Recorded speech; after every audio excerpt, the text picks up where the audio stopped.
ఇక పక్కన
అరే యజమాని కొట్టుకొస్తున్నాడా? పోయిరా పోయి చూద్దాం. పోయిరా.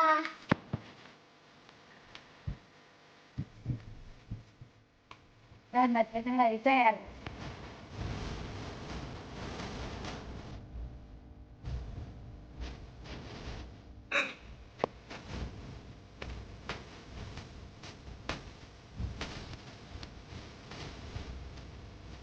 చూసి చాటండి పడండి.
ఏదో కరోనా వ్యాధి వచ్చిందంట.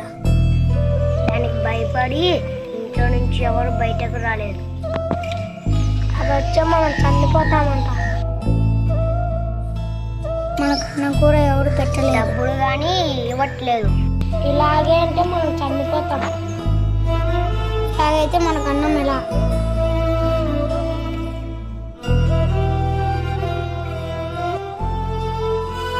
ఇది ఈ రోజుకే చనిపోతుంది, రేపటికి ఎలా? మనం రోజులాగే పోరాడతాం. మనలో ఎవరికోరికి అన్నం దొరుకుతుంది. మనం సంతోషంగా ఉండొచ్చు.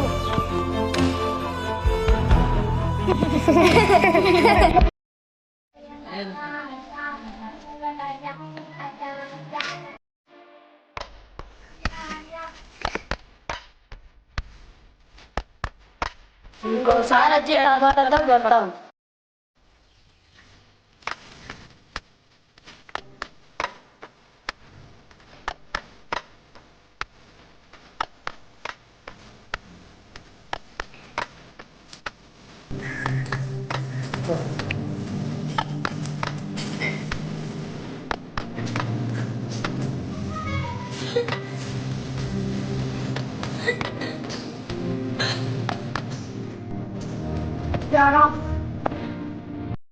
మాత్రలు తీసుకున్నా.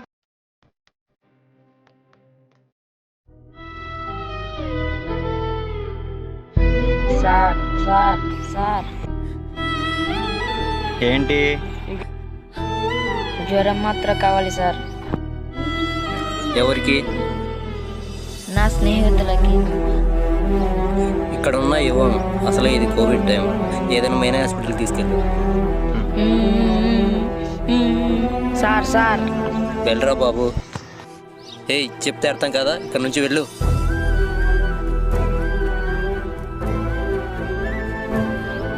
వెళ్ళరా బాబు.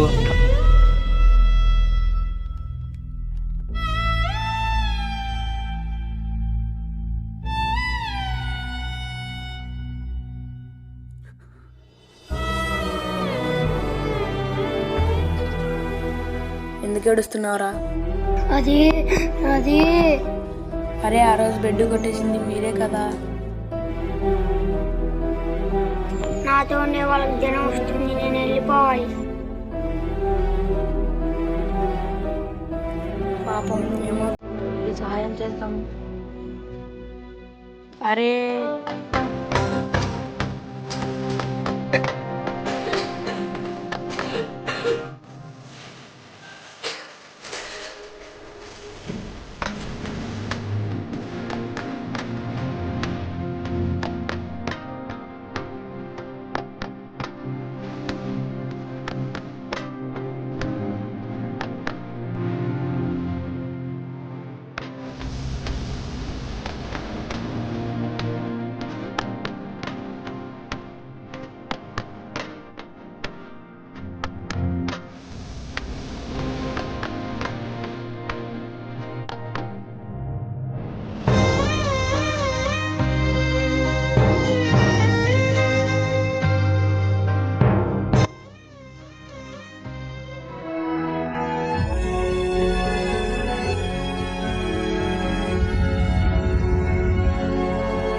చిరునవ్వు చెదిరి ముక్కలైనది వెతికి నా కందించవా, నా కలల రెక్కలు తెగిన క్షణమిది అతికి మరలా కూర్చవా, బరువు గుండెల సెగలు రేగిన బాధ తీర్చేదెవరని.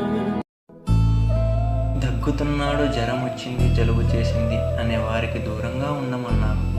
అంతేకాని ఆ వ్యక్తులను లోకానికి దూరం చేయమని కాదు అర్థం. మీ దగ్గరలో ఉన్నవారికి అలా ఉంటే దూరంగా ఉంటూ వాళ్ళకు తగిన సహాయం చేయాలి.